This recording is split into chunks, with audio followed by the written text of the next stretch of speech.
Welcome, everybody, to Dead Talk Live. And today we welcome back Fiona Dourif, who is currently starring in Don't Look at the Demon, currently available in theaters and coming out on video on demand November 22nd. Fiona, welcome back. It's great to talk to you again. I had to look back at our previous interview. Do you know that it's been almost a year since we last spoke? I think it's been almost exactly a year, Yeah, or maybe a year minus a month, exactly. It was November 15th. And right? you had the extensions on, and you were in the middle of filming a movie with Lance Henriksen, I believe. I In was. fact, I believe he called you during the middle of our interview. He was like, "Where are you? uh, I need a beer." Congratulations on the film. This is an awesome ride that you take the audience on. So let's get right to it. Now, you play Jules, the lead paranormal investigator of a ghost hunting television show. What is it that draws your team to go to Asia? And why Asia to go and just help this one family? The plot is that Jules has some ability to see things, but she's tamped it down. And at this point, the show is basically to make money.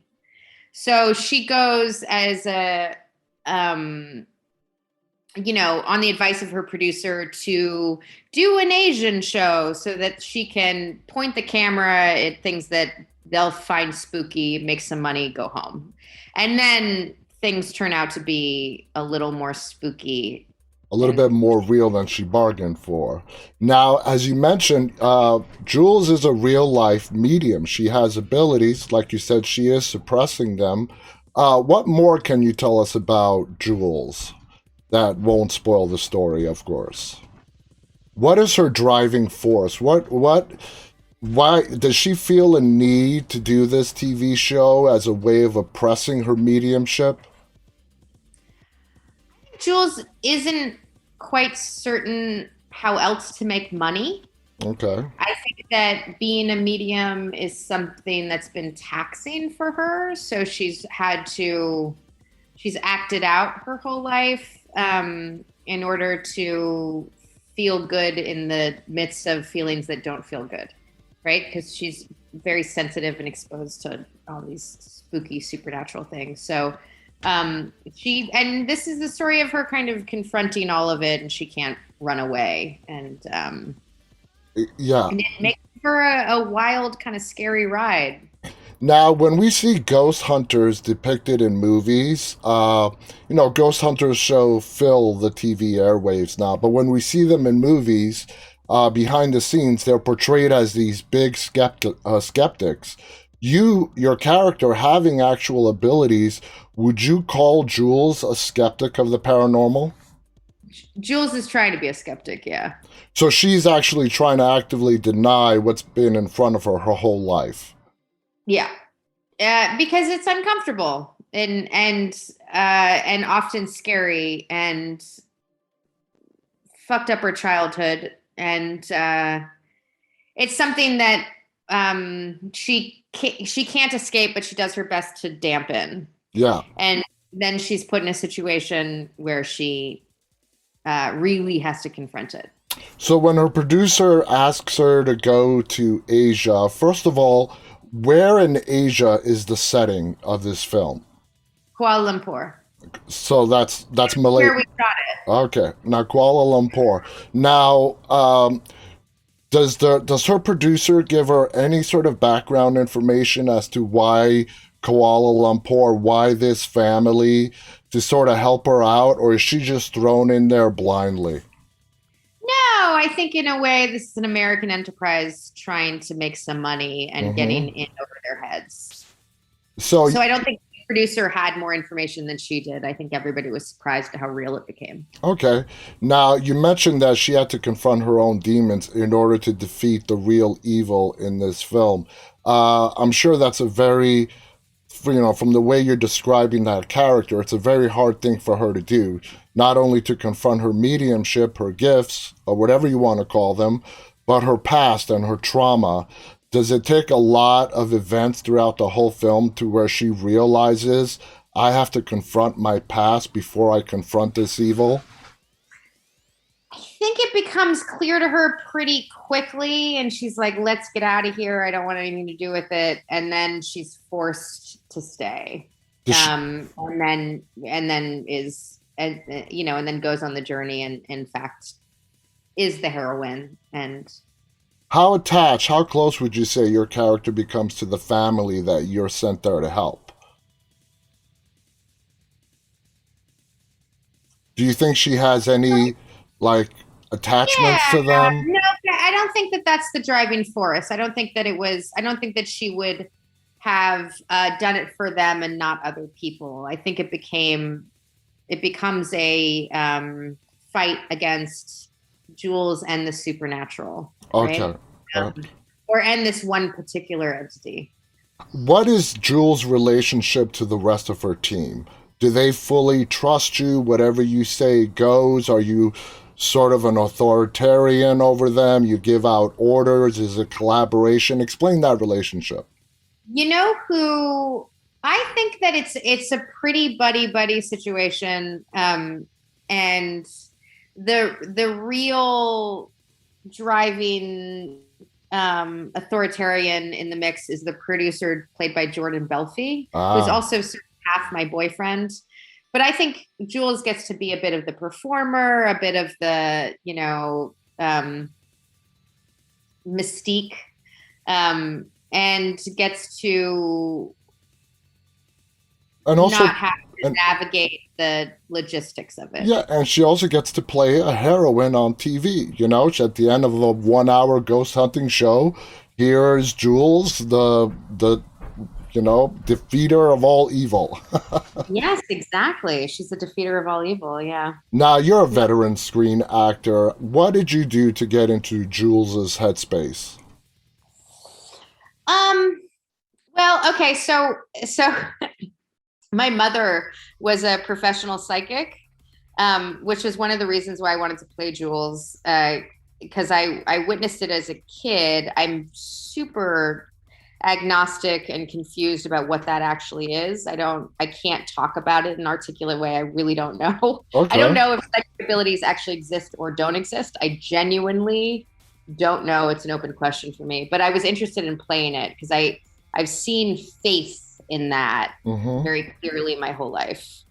Um, so So, did, so yeah, I was interested in saying it and playing it. when you're doing any kind of research, did you have to do any research, or did you use your childhood with your mom as your driving force on how to be Jules? I used my mom. Wow, that's great. Not a lot of actors can get to do that. Now, Yeah, no, and it's and it was exciting. Yeah, it was a cool, exciting thing to get to explore. absolutely. Now, being Yeah, sort of the veteran horror actor on the set, did you sort of take on a mentor role with all the other actors? Did they not come at to you? all. No, no, no, Nah. no, not at all. Not at all. No, no, no. No, no, everybody was great. Everybody knew what they were doing. And yeah, it was a lot of fun to make. We had all of these wild experiences and ceremonies, and we were in corners of the world that nobody would ever be in unless you were working. It was just a pretty cohesive, kind of cool experience. Uh, and yeah, I really trusted Brando. He had a pretty specific vision, which is really nice when you get a director Yeah. who knows what they want. You don't always get that. Um, Now, so yeah, talking about Brando, I mean, he did great in directing this film. We should also note he also wrote the film as well. Not a lot of, experience. What was it like working with him behind the camera? Because I've read stories that he actually, when he wrote the story, his belief goes into the folklore of the story itself. What was it like with him behind the camera? yeah, it was pretty personal to him, which is great when you get that. He was specific at times, right? So a lot of the movie is really physical in a way that not every movie is. Um, and he had an explanation for everything. If I asked a question, he had a lengthy answer. And a lot of times horror movies can get into these tropes where you're Oh like, yeah. oh, it's a person, speaking scary and hitting the woman or something. And Brando, it was a little bit, it was specific, and rooted in his culture and past, Mm-hmm. and he was wonderful to work with. He was really wonderful. A lot of the sequences, especially when we get into the action, were really complex and took a long time. And he was patient. Mm-hmm. And Um, did you guys yeah, would you guys say, I mean, would you say that you guys really fleshed out this character together, or it was him that had the real vision for Jules and you sort of just listened and understood and played it out? no, he gave Jules to me. What he had the vision for, um, I would say the situation and the ghost and the haunting of it. In the end, it's a fun haunted house movie. That's Yeah. what we made, right? Yeah. And it has jump scares that I think that really work. I know what was happening in the movie and I still jumped, which is always a good sign. And then for Jules specifically, what drives her past, he was able to hand over to me, and I wanted to take it. So Absolutely. Now, when people see the trailer, they might say, okay, this looks like a Conjuring movie mixed with like The Exorcist, Exorcist and so yeah, on. When you saw the final product, okay, at a screening, I assume you've seen the movie.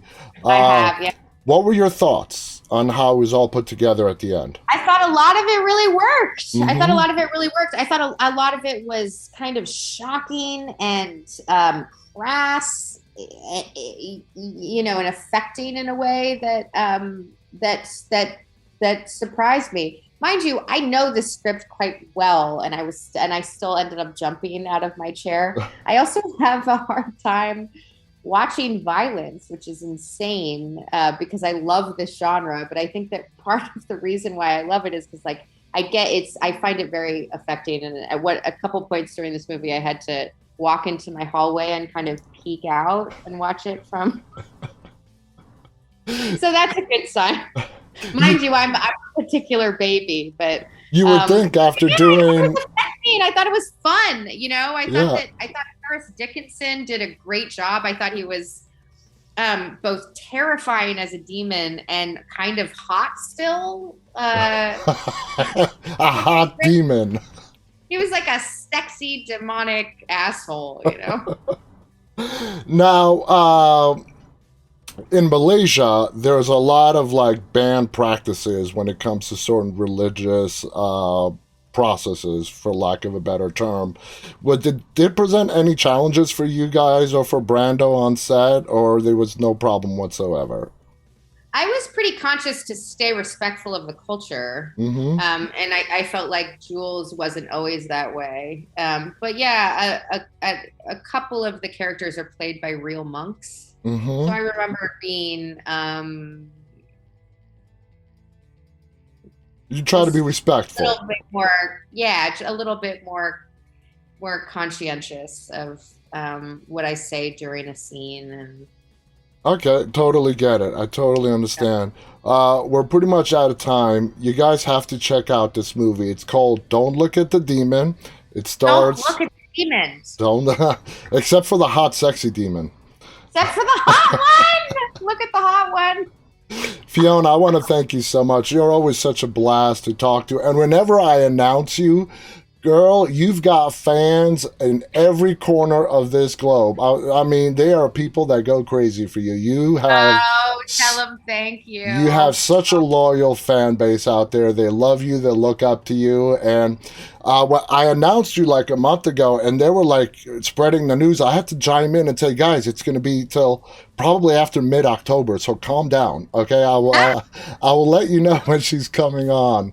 So congratulations again to the film. I want to thank all our audience, those of them who are tuning in live, and those who'll be watching this later on. I know you're in Europe right now. Enjoy your time in Europe.